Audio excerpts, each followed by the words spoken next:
إن الحمد لله نحمده ونستعينه ونستغفره ونؤمن به ونتوكل عليه ونعوذ بالله من شرور أنفسنا ومن سيئات أعمالنا ونعوذ بالله من شرور أنفسنا ومن سيئات أعمالنا من يهده الله فلا مضل له ومن يضلله فلا هادي له أشهد أن لا إله إلا الله وحده لا شريك له وأشهد أن سيدنا ونبينا وحبيبنا وشفيعنا ومولانا محمدا عبده ورسوله صلى الله عليه وعلى آله وصحبه وسلم. اللهم صل على رسولك سيدنا ونبينا ومولانا محمد وبارك وسلم عليه. أما بعد، فقد قال الله تبارك وتعالى بعد أعوذ بالله من الشيطان الرجيم بسم الله الرحمن الرحيم يريدون ليطفئوا نور الله بأفواههم والله متم نوره ولو كره الكافرون. هو الذي أرسل رسوله بالهدى ودين الحق ليظهره على الدين كله ولو كره المشركون.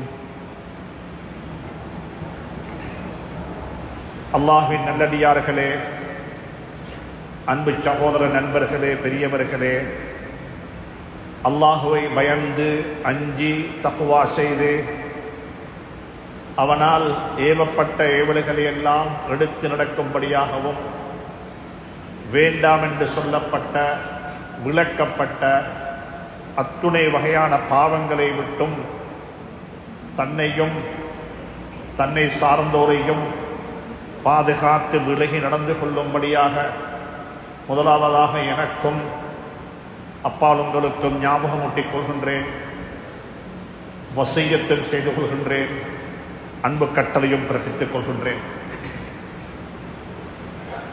அன்புக்குரிய நண்பர்களே, சகோதரர்களே, வாழ்க்கையில் வெற்றி பெற வேண்டும் என்றிருந்தால் வெற்றிக்கு சொந்தக்காரனாகிய அல்லாஹ் சுப்ஹானஹு தஆலா மிக தெளிவாக சொல்லிவிட்டான்.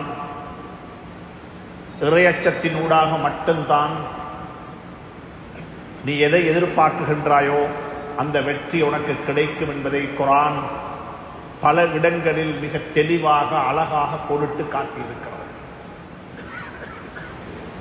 இந்த உலகத்தில் வெற்றியும் மறு உலக வாழ்க்கையுடைய வெற்றியும், சுருக்கமாக சொல்ல போனால் மனித கோடிகளுடைய மனித வாழ்க்கையினுடைய வெற்றியை அல்லாஹ் சுப்ஹானஹு தஆலா தக்வா என்று சொல்லக்கூடிய இறையச்சம் உள்ளவனாக வாழ்வதில் மட்டும்தான் அல்லாஹ் சுப்ஹானஹு தஆலா அதனை ஆக்கி வைத்திருக்கின்றான். எனவே ஒவ்வொருவரும் தன்னுடைய வாழ்க்கையினுடைய எல்லா கட்டங்களிலும்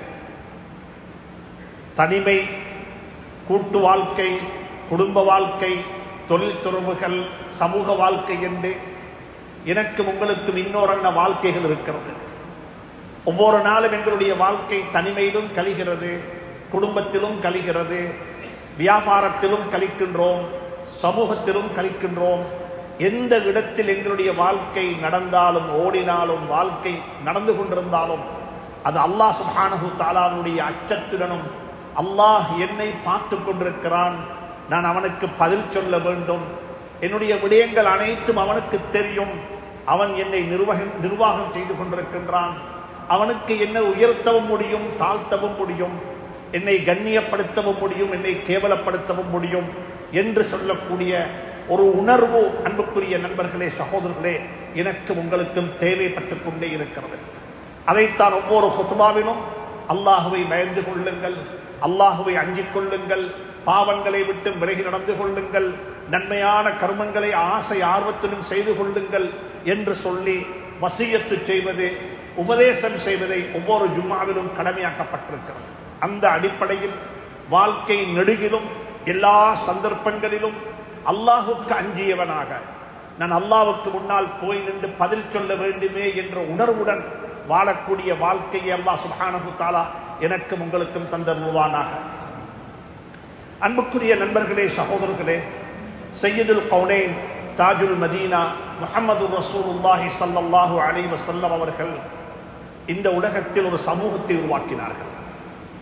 அந்த சமூகம் உலகத்துடைய எல்லா கர்மங்களுக்கும் அவர்கள் முன்னுதாரணமானவர்கள்.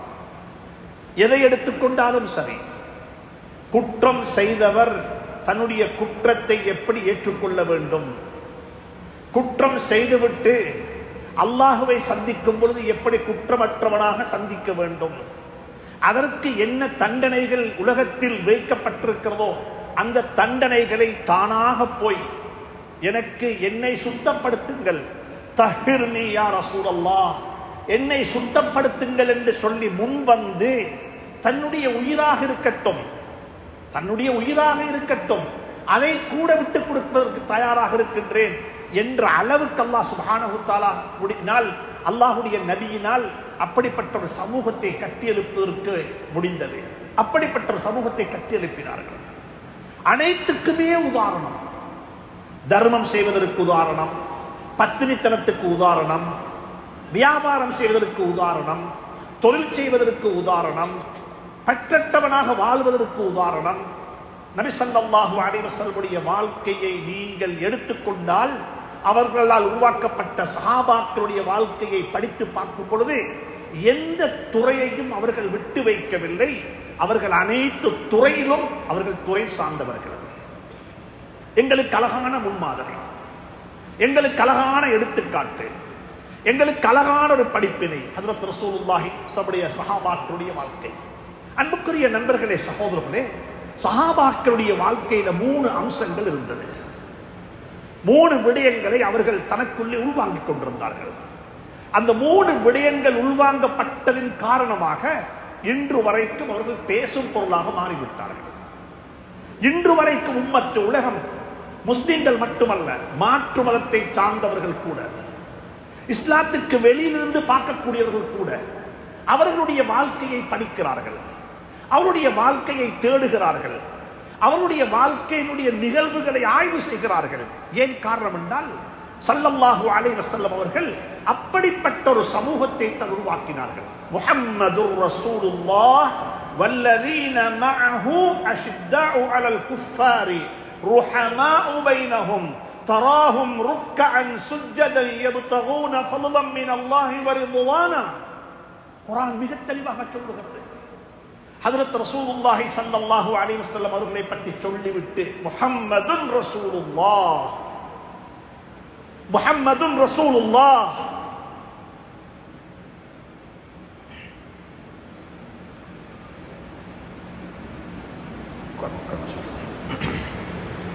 முஹம்மதுன் ரசூலுல்லாஹ், சையதுல் கௌனைன் முஹம்மது ஸல்லல்லாஹு அலைஹி வஸல்லம் அவர்கள் அல்லாஹ்வினால் உலகுக்கு அனுப்பி வைக்கப்பட்ட ஒரு ரசூல் என்று சொல்லி அல்லாஹ் முடிக்க இல்லை. அடுத்தது சொல்லுகின்றான் வல்லதீன மஅஹு, அவர்களுடன் இருந்த சஹாபாக்கள் யாரு தெரியுமா? அவர்களுடன் இருந்த சஹாபாக்கள் யாரு தெரியுமா?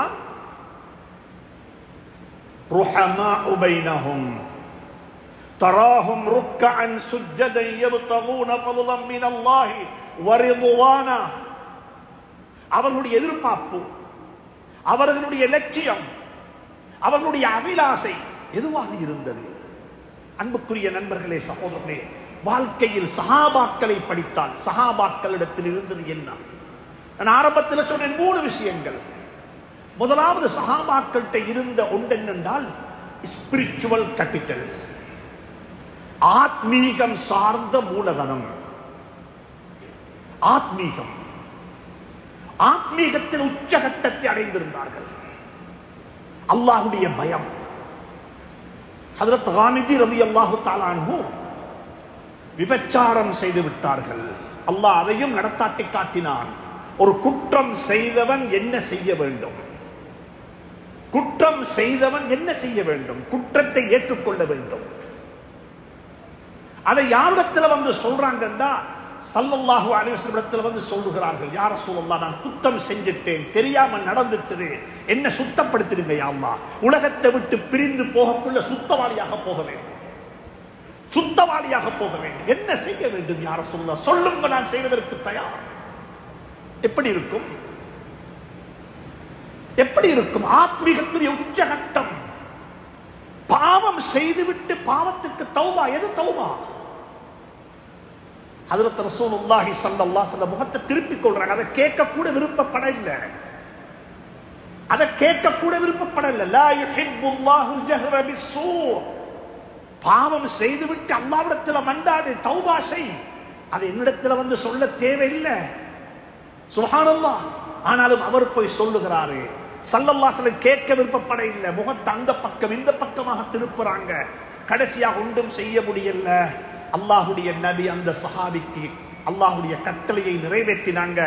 சொன்னாங்க ஸல்லல்லாஹு அலைஹி வஸல்லம், லக்கத் தாப தௌபத்தன் லவ்ஸிஅத் பைன லாபத்தைல் மதீனா லவஸ்அத்ஹும் அவ் கமா கால். சொன்னாங்க, இந்த மனிதர் யார் தெரியுமா? இவர் ஒரு தௌபா செஞ்சிட்டாரு.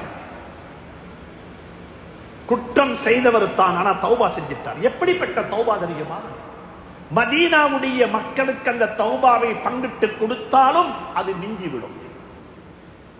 பலு மதீனா வாசிகளுக்கு அந்த தௌபாவை பங்கிட்டு கொடுத்தாலும் அந்த தௌபாவுக்கு அந்த தௌபா முடியாது. அந்த தௌபாவுடைய பவர் அந்த அளவுக்கு பெரிய தௌபா. ஸல்லல்லாஹு அலைஹி வஸல்லம் உருவாக்கின சமூகம் ஒரு ஆத்மீகத்துடைய உச்சகட்டம். இன்றைக்கு நானும் நீங்களும் யோசிக்கணும், ஏண்ட உங்களோட ஆத்மீகம் எங்க இருக்குது? எந்த இடத்தில் இருக்குது? எனக்கும் உங்களுக்கும் அல்லாஹ் அருள் செய்வானாக.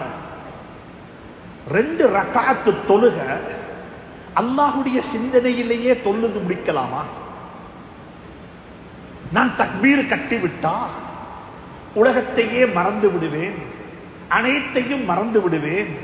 அல்லாஹ்வுடைய தியானத்தில் மட்டும்தான், அல்லாஹ்வுடைய சிந்தனையில மட்டும்தான் என்னுடைய காலம் தொழுகையில கழிவு என்று யாருக்கு சொல்லலாம்?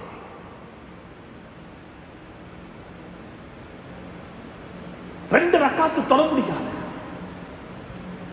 ஆத்மீகத்துடைய பஞ்சம், ஆத்மீகத்துடைய வறுமை எந்த அளவுக்குன்னா தொழுகையில கூட அல்லாஹ்வுடைய சிந்தனை இல்லாம தொழுகின்றோம். ஆத்மீகம் என்பது ஒரு வார்த்தைகளாக மாறிவிட்டது, ஒரு கன்செப்டாக மாறிவிட்டது. நான் உங்களுக்கு ஹுத்பா செய்து கொண்டிருக்கிறேன் ஆத்மீகத்தை பற்றி.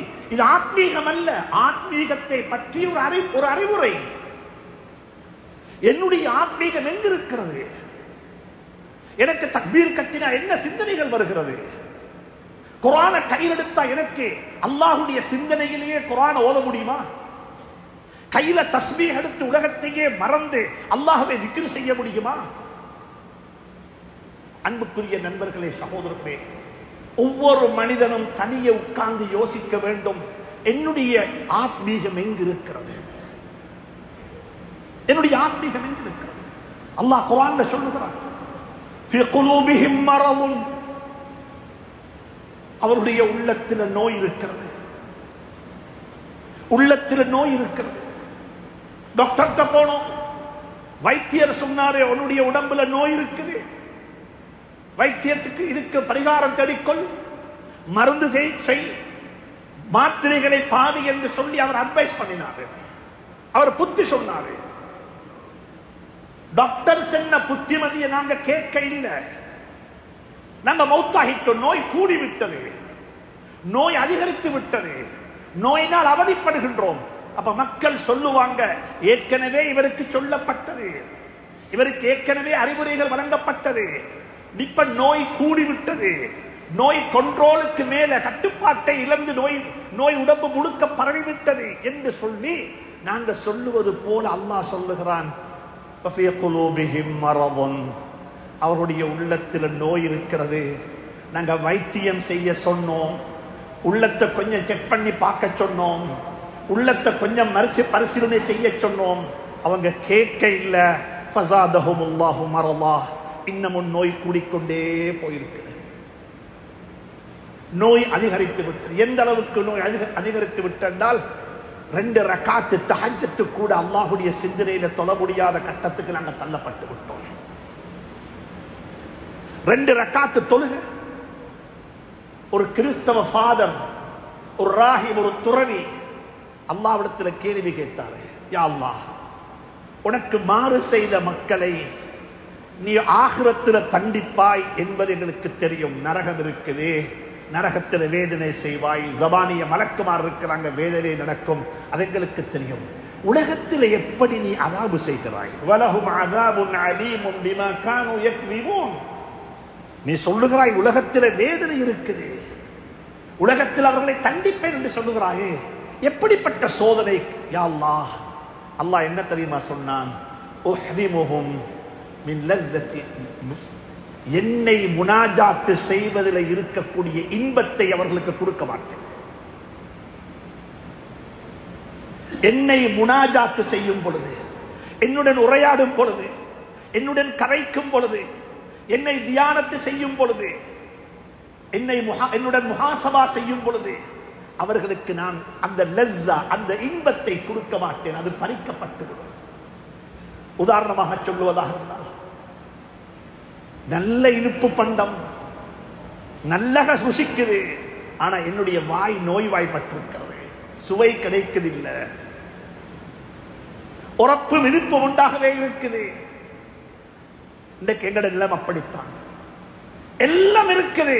அலா பிதிக்ரில்லாஹி தத்மஇன்னுல் குலூப், உள்ளத்துல நிம்மதியை காணும். உள்ளத்துல பிரச்சனைக்கு மேல பிரச்சனை, தொழிலும் பிரச்சனை, மனைவியும் பிரச்சனை, குழந்தைகளும் பிரச்சனை, சம்பந்தியும் பிரச்சனை, சகலையும் பிரச்சனை, குடும்பத்திலே பிரச்சனை, ஊர்லயும் பிரச்சனை, நாட்டிலையும் பிரச்சனை, எங்க போனாலும் பிரச்சனை. அல்லாஹ் சொல்லுகிறான் வலஹும் அஸாபுன் அலீம். அல்லாஹ் தரக்கூடிய ஆகப்பெரிய அஸாப் என்ன தெரியுமா? இந்த உலகத்தில் 2 ரக்காத்து உள்ளச்சத்தோட இறையச்சத்தோட தொழுவதற்கு சந்தர்ப்பம் கிடைக்காம இருப்பது ஆகப்பெரிய தண்டனை. ஒவ்வொருத்தரும் யோசிங்கோ, என்ற ஆத்மீகம் எங்க இருக்குது, எந்த இடத்தில் நான் இருக்கிறேன்? நான் தனிமையில இருக்கும் பொழுது எப்படிப்பட்ட ஒரு முஸ்லிமாக இருக்கிறேன்? சபையில, கூட்டத்தில், பப்ளிக்ல இருக்கும் பொழுது எப்படிப்பட்டவனாக இருக்கிறேன்? அன்புக்குரிய நண்பர்களே, சகோதரர்களே, கூட்டத்தில், சமூகத்தில் இருக்கும் பொழுது எதை பார்க்க மாட்டோமோ அதை தனிமையில பார்க்கிறோம் என்றிருந்தால் நாங்கள் நோயாளிகள். பெற்றோர்களுக்கு முன்னால எதை சோசியல் மீடியாவில் பார்க்க மாட்டோமோ, எதை இணையதளங்கள்ல பார்க்க மாட்டோமோ, குடும்பத்தில் இருந்து கொண்டு எதை இணையதளத்தில் பகிரங்கமாக பப்ளிக்காக பார்க்க மாட்டோமோ அதை தனிய ஒருத்தர் பார்க்கிறார் என்றிருந்தால் ஞாபகத்தில் வச்சுக்கோங்க, நான் ஒரு நோயாளி, என் உள்ளம் நோய்வாய்ப்பட்டிருக்கிறது. என்னுடைய பப்ளிக் லைஃபும் என்னுடைய தனிப்பட்ட வாழ்க்கையும் வித்தியாசப்படுகிறது, முரண்படுகிறது. அன்புக்குரிய நண்பர்களே, சகோதரர்களே, ஸல்லல்லாஹு அலைஹி வஸல்லம் உருவாக்கின சமூகத்துடைய முதல் படிப்பினை தெரியுமா? ஆத்மீகத்தின் உச்சகட்டத்தை அடைந்திருந்தார்கள். ஹஜ்ரத் அபூ ஹுரைரா ரலியல்லாஹு தஆலா அன்ஹு zikr செய்து கொண்டிருக்கிறார். zikr, சுப்ஹானல்லாஹ் சுப்ஹானல்லாஹ் சுப்ஹானல்லாஹ், zikr செய்து கொண்டிருக்கிறார்கள். ஸல்லல்லாஹு அலைஹி வஸல்லம் கேட்கிறாங்க, என்ன பிலால் செய்தி, என்ன அபூ ஹுரைரா செய்து கொண்டிருக்கிறார், என்ன செய்தீங்க என்று கேட்ட சந்தர்ப்பத்தில் அவர் சொல்ல இல்ல, zikr செய்கிறேன் என்று சொல்ல இல்ல. அவர் என்ன தெரியுமா சொன்னார்? யா ரசூலல்லாஹ், சுவர்க்கத்தில் மரம் நாட்டிக் கொண்டிருக்கிறேன், சுவர்க்கத்தில் மரம் நாட்டிக் கொண்டிருக்கிறேன். கொஞ்சம் யோசிங்க பார்ப்போம். zikr செய்வதும் சுவர்க்கத்துக்காக வேண்டி, zikr செய்வதும் சுவர்க்கத்தில் மரம் நாட்டிக் கொண்டிருக்கிறேன். லா ஹவுல வலா குவத்த இல்லா பில்லாஹ், லா ஹவுல வலா குவத்த இல்லா பில்லாஹ். ஒரு மனிதத்தில் போய் கேட்கிறாங்க, ஒரு ஆட்டை எனக்கு கொடுத்துடு, உன் எஜமான்ட்ட சொல்லு, அந்த ஆட்டை ஓடாய் கவ்விக்கொண்டு போய்விட்டது, நான் உனக்கு பணம் கொடுத்துடுறேன், உனக்கு பணம் கிடைக்கும் தானே, ஓநாய்கள் வந்து ஆடுகளை சாப்பிடுவது வழக்கம் தானே என்று சொல்லி எஜமான்ட்ட போய் சொன்னா, உன் எஜமான் உன்னை ஏற்றுக்கொள்வாரு, நம்பிடுவாரு என்று சொன்ன சந்தர்ப்பத்தில் அந்த ஆடு மேய்க்கக்கூடிய இடையன் கேட்ட கேள்வி என்ன தெரியுமா? ஃபைனல்லாஹ், அல்லாஹ் எங்க? என்ற எஜமான ஏமாத்திடலாம், என்ற முதலாளி ஏமாத்தலாம், என்ற அரசாங்கத்தை ஏமாத்தலாம், என்ற குடிமக்களை ஏமாத்தலாம், என்ற பிரதேசத்தில் வாழக்கூடிய மக்கள் ஏமாத்தலாம், எனக்கு யாரையும் ஏமாற்றி விடலாம். ஃபைனல்லாஹ், அல்லாஹ் எங்கிருக்கிறார்? அல்லாஹ் எப்படி ஏமாற்றுவது? என்னுடைய ரப்பு என்னுடன் இருக்கிறானே, என்ன பார்த்து கொண்டே இருக்கிறானே, கேட்டுக்கொண்டே இருக்கிறானே, சுப்ஹானல்லாஹ், நான் எப்படி அவனை மாற்றுவது? அன்புக்குரிய நண்பர்களே, சகோதரர்களே, நானும் நீங்களும் கடமைப்பட்டிருக்கின்றோம். இந்த உணர்வை நானும் நீங்களும் எனக்கும் உங்களுக்கும் உள்ள டெவலப் பண்ண வேண்டும், நாங்கள் வளர்த்திருக்க வேண்டும். அல்லாஹ் என்னை பார்த்துக் கொண்டிருக்கிறான். இது சஹாபாக்களிடம் இருந்த முதலாவது பண்பு. இரண்டாவது பண்பு, சஹாபாக்களுடைய பண்பு என்ன தெரியுமா? சஹாபாக்கள் இருந்த இரண்டாவது குவாலிட்டி ப்ரொஃபஷனல் கேபிட்டல். அவர்கள் சாதாரண மக்கள் அல்ல. எந்த துறையை எடுத்துக்கொண்டாலும் ஒரு துறையில அவர்கள் துறை சார்ந்தவர்களாக இருந்தார்கள். சஹாபாக்கள் துறை சார்ந்தவர்கள். பணக்காரன் வேணுமா? அப்துல் ரஹ்மான் பாருங்க, பணக்காரனாக. எப்படிப்பட்ட பணக்காரன்? சஅத் இப்னு ரபீ ரலியல்லாஹு தஆலா பார்க்கணுமா? ஒரு பணக்காரனாக பாருங்க. ஒரு ஏழையா? பிலால பாருங்க, எப்படிப்பட்ட ஏழை. அபூ ஹுரைராவை பாருங்க, ஒரு ஏழை. எப்படி வாழ்ந்தாங்க? உமர் இப்னு கத்தாப் ரலியல்லாஹு தஆலா பார்க்கணுமா? ஒரு அரசியல்வாதியை பாருங்க, எப்படிப்பட்ட அரசியல் செய்தார்கள், எப்படிப்பட்ட ஆட்சி. அவங்களுக்கு இருந்த கவலை என்ன? அவங்களுக்கு இருந்த கவலை என்ன? உமருடைய ஆசைகள் என்ன? அபூபக்கர் சித்திக் ரலியல்லாஹு தஆலா எப்படிப்பட்ட கருணை கொண்டவர், சுப்ஹானல்லாஹ். அவருடைய கருணை, அவருடைய அன்பு மக்களின் மீது, உம்மத்தின் மீது எப்படி இருந்தது? அலி ரலியல்லாஹு தஆலா எப்படிப்பட்ட ஒரு நீதி அரசர், எப்படி நீதி செலுத்தினார்கள் சமூகத்துக்கு மத்தியில. நபியுடைய சஹாபாக்களை படித்தா அவங்க எல்லாருமே ப்ரொஃபஷனல்ஸ். அவங்கள்ட்ட இருந்த திறமைகள், வளங்கள், ஆளுமைகள் வித்தியாசமானது. அவர்கள் சாதாரண மக்கள் அல்ல. இன்றைக்கு அவர்களை படிக்கிறாங்க. அரசியலை பற்றி படிக்கணும்டா உமருடைய வாழ்க்கையை கட்டாயம் படிக்கணும். அரசியல் யாப்பு செய்யணும்டா உமருடைய அரசியல் யாப்பு தெரியணும். சுப்ஹானல்லாஹ். அன்புக்குரிய நண்பர்களே, சகோதரர்களே, சஹாபாக்களை வெறுமனே ஒரு பள்ளி வாசலுக்குள்ள இருந்து கொண்டு வெறுமனே திக்ரிலையும் ஔராதிலையும் காலத்தை கழித்த ஒரு கூட்டமாக நீங்க பார்க்க வேண்டாம். அவர்கள் சமூகத்தில் புரட்சி செய்தார்கள், சமூகத்தில் மாற்றங்களை கொண்டு வந்தார்கள், சமூகத்தில் திருத்தங்களை கொண்டு வந்தார்கள், சமூகத்துடைய அனாச்சாரங்களுக்கு எதிராக குரல் கொடுத்தார்கள், சமூகத்தில் உண்மையை உரைத்தார்கள், சமூகத்தின் உண்மையை உரத்து சொன்னார்கள். அன்புக்குரிய நண்பர்களே, சகோதரர்களே, சஹாபாக்களிடம் இருந்த அந்த ப்ரொஃபஷனல் கேபிட்டல் அது ஆச்சரியமானது. அது ஆச்சரியம். இன்றைக்கு கூட கிதாபுகளை பிரட்டி பார்க்கும்போது எப்படிப்பட்ட ஆளுமை படைத்த மக்களாக சஹாபாக்கள் இருந்தார்கள். ஜஅஃபர் நபி தாலிப் ரலியல்லாஹு தஆலா மாற்று மதத்தை படித்திருந்தார்கள். அவர்கள் வாழ்ந்தது மதீனாவுல, மக்காவுல. மக்காவுடைய சூழல்ல கிறிஸ்தவர்கள் இருக்க இல்ல, ஆனா கிறிஸ்தவத்தை நல்லா படித்திருந்தார்கள். யாரு?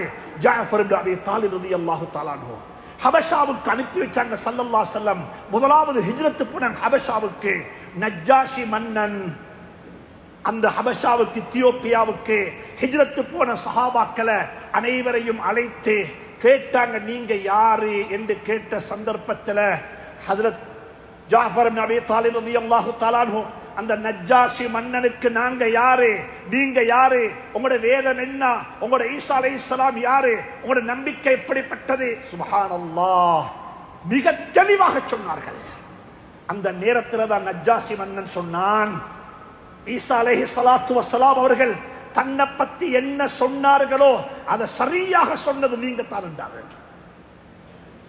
சஹாபாக்கள் எந்த ஒரு துறை எடுத்துக்கொண்டாலும் அந்த துறையில துறை சார்ந்தவர்கள். நான் அன்பாக சொல்றேன், இன்றைக்கு முஸ்லிம் உம்மாவுக்கு நாங்க எந்த துறையில துறை சார்ந்த மக்களாக இருக்கின்றோம்? இந்த நாட்டில் 10% முஸ்லிம்கள் நாங்கள் இருக்கின்றோம். இலங்கை நாட்டினுடைய நிர்வாகத்துறையில் நாங்கள் எத்தனை வீதம்? இந்த இலங்கை நாட்டினுடைய கல்வி நிர்வாகத்தில் நாங்கள் எத்தனை வீதம்? இந்த நாட்டில் 900க்கும் மேற்பட்ட முஸ்லிம் பாடசாலைகள் இருக்கிறது. எங்களுக்கு மத்தியில் எத்தனை அதிபர்கள் இருக்கிறார்கள்? எத்தனை அதிபர்கள் இருக்கிறார்கள்? நிர்வாக கல்வியில் நாங்கள் எங்கு இருக்கின்றோம்? அதிகார கல்வியில் நாங்கள் எங்கு இருக்கின்றோம்? எங்களுக்கு மத்தியில் எத்தனை அல்ஹம்துலில்லாஹ் இலங்கை மண்ணில் காத்தாங்குடிக்கு ஒரு பெருமிதம் இருக்கிறது. அன்புக்குரியவர்கள், எத்தனை எம்பசிடர்ஸ் நாங்கள் உருவாக்கி இருக்கின்றோம் இலங்கை முஸ்லீம்கள்.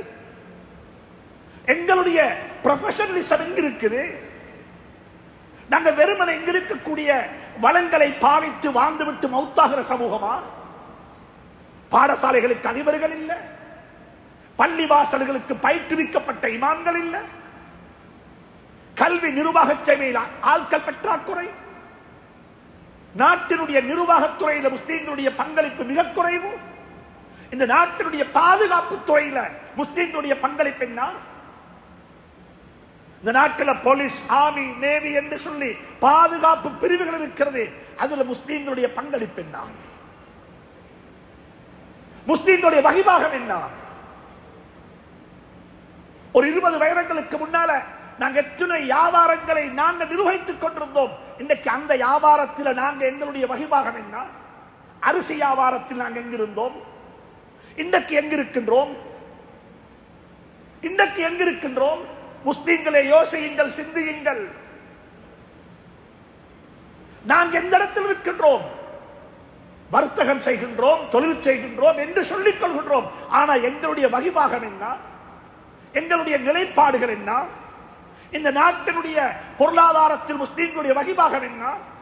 அன்புக்குரிய நண்பர்களே, சகோதரர்களே, அப்படி இருக்க முடியாது. அப்படி இருக்க முடியாது. ஒரு டிபெண்டனாக ஒரு சமூகத்தில் தங்கி நிற்கக்கூடிய சமூகமாக நாங்கள் வாழக்கூடாது. இந்த நாட்டில் வாழக்கூடிய மக்கள் எங்கள் மீது தங்கி நிற்க வேண்டும்.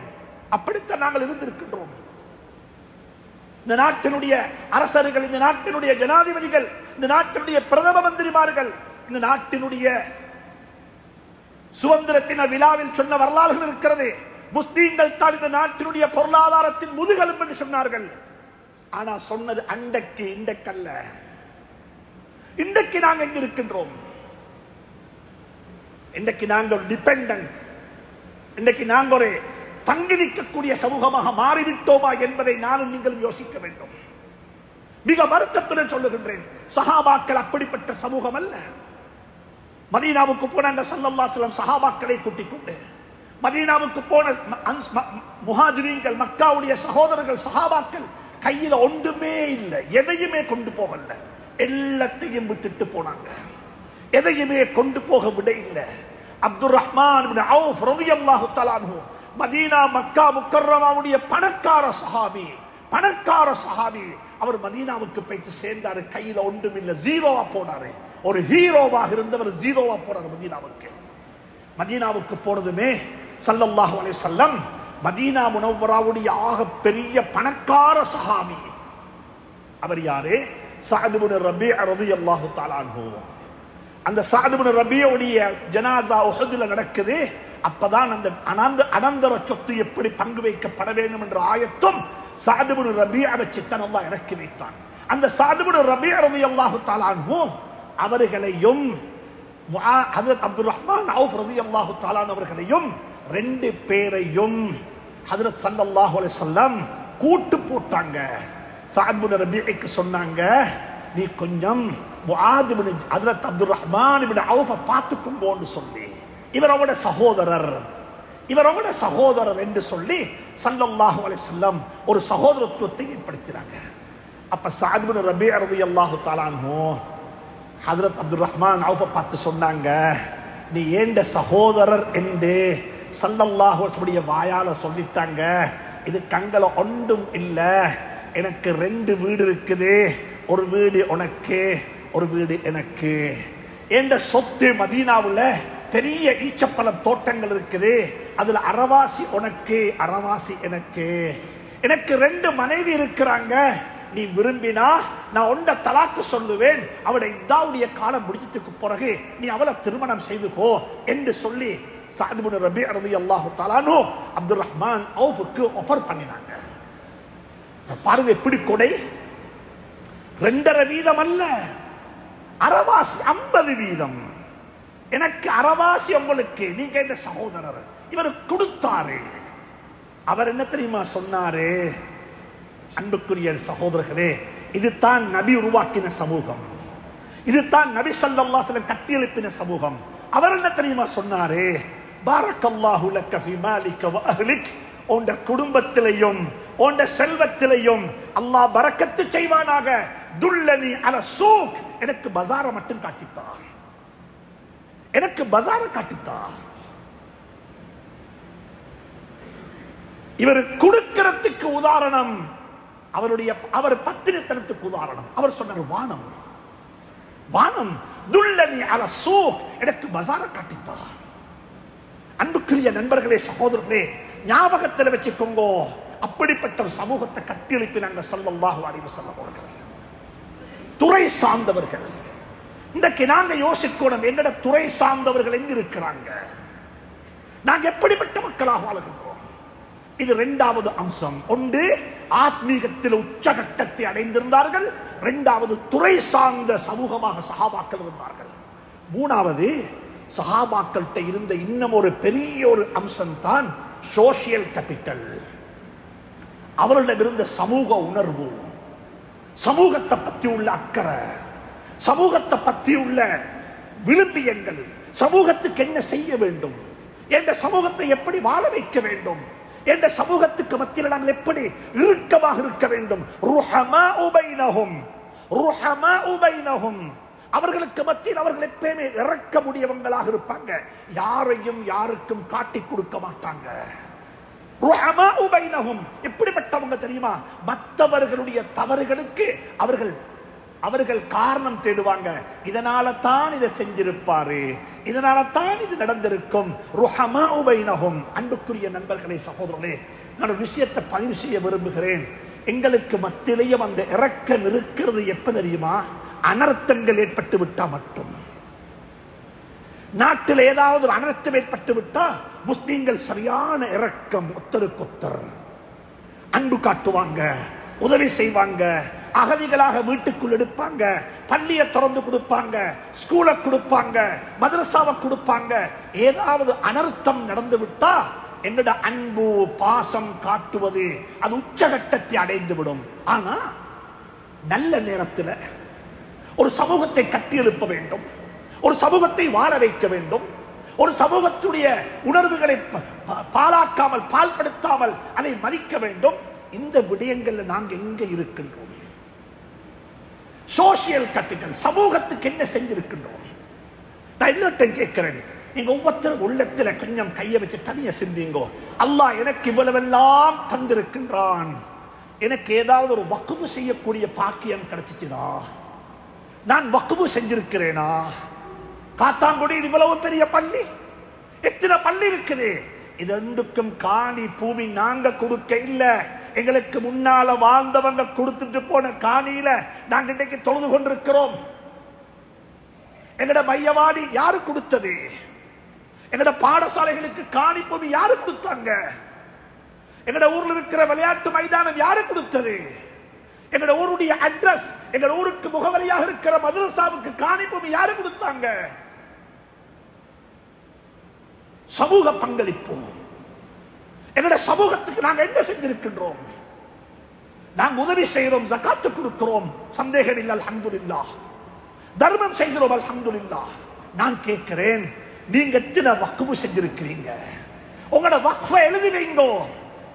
நான் சொல்ல வரல அரசாங்கத்துடைய பணத்தால செய்து விட்டு இங்கே பேரு போன்றதல்ல. இது உங்களோட பணத்தால, உங்களோட செல்வத்தால, வியாபாரிகளை உங்களுக்கு சொல்லுகின்றேன், உங்கள்கிட்ட இருக்கிற பணம், உலமாக்களே உங்களுக்கு சொல்லுகின்றேன், உங்களோடு இருக்கிற செல்வாக்கு, இதை பயன்படுத்தி, இதை பாவித்து எங்களுக்கு பிறகு வரக்கூடிய அனாதைகள், உலமாக்கள், விதவைகள், அங்கவீனர்கள், மாற்றுத்திறனாளிகள், படித்தவர்கள், சமூகத்துக்கு தேவையான வளவாளர்களை உருவாக்குவதற்கு, அதிகார கல்வி அட்மினிஸ்ட்ரேஷனுக்கு தேவையான வளவாளர்களை உருவாக்குவதற்கு என்று சொல்லி எங்களுக்கு எம்மாத்திரமோ தேவைகள் இருக்கிறது.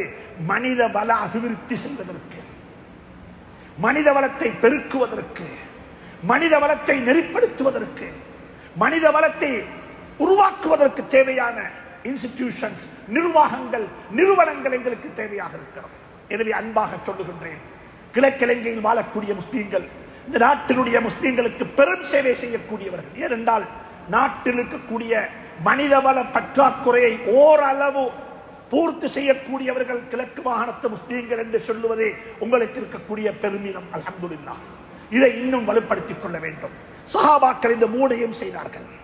சமூக பங்களிப்பு, சொத்துக்களை வக்ஃபு செய்தார்கள். மதீனா முனவ்வராவில் இன்னும் இருக்கிறது. உஸ்மான் ரலியல்லாஹு தஆலா அன்ஹு அவருடைய குடும்பம் செய்த வக்ஃப் இன்னும் இருக்கிறது. அல்லாஹ் சுப்ஹானஹு வ தஆலா இந்த மூணு கேபிட்டலையும் ஆத்மீகம், துறை சார்ந்தவர்கள், சமூக பங்கேற்பு. ஆனா இன்றைக்கு ஆத்மீகம் இருந்தா நாங்க ஒதுங்கி போறத விரும்புறோம், தனிச்சு போறோம். நாங்க ஆத்மீகவாதிகள், நாங்க யாரோடையும் சேர மாட்டோம். அந்த நோய் வந்துடுது ஆத்மீகத்தை கூட்டிக் கொண்டா. துறை சார்ந்தவர்களாக மாறிட்டா ஒரு வகையான அரகன்ஸ் வந்துடுது, பெருமை. நாங்க யார்கிட்டையும் சேர மாட்டோம். நான் படிச்சவன், நான் துறை சார்ந்தவன், என்னிடத்துல PhD இருக்குது, நான் இதை செஞ்சவரு. அவருக்கு ஆத்மீகத்துல பஞ்சம், சோசியல்லையும் பஞ்சம். அவர் அதை வச்சு பெருமைப்படுவாரு. சில மக்கள்கிட்ட ஆத்மீகமும் இல்ல, துறை சார்ந்த இந்த துறையும் இல்ல, வெறுமனே சோசியாலஜி, சமூக பங்கேற்பு, சமூகத்துக்கு ஏதாவது செய்யணும் என்ற உணர்வு இருக்குது. அவங்கள்ட்ட வரும் பிரபல்யம். எதை செஞ்சாலும் பிரபல்யமாக செய்யணும், எதை செஞ்சாலும் அல்லாவுக்காக வேண்டித்தான் செய்றாங்க. அதுக்கு எங்களுக்கு ஜட்ஜ்மெண்ட் கொடுக்க முடியாது. ஆனால் எப்படியோ சமூக வலைத்தளங்கள்ல வந்து விட வேண்டும், அதை நாங்க மார்க்கெட் பண்ண வேண்டும், அதை வச்சு நாங்க எங்களை வாழ வைக்க வேண்டும் என்ற உணர்வுக்கு வந்துடுவாங்க. எனவே அன்புக்குரிய நண்பர்களே, சகோதரர்களே, சஹாபாக்களுடைய வாழ்க்கையை படித்தா இது மூளையும் கண்டுகொள்ள முடியும்.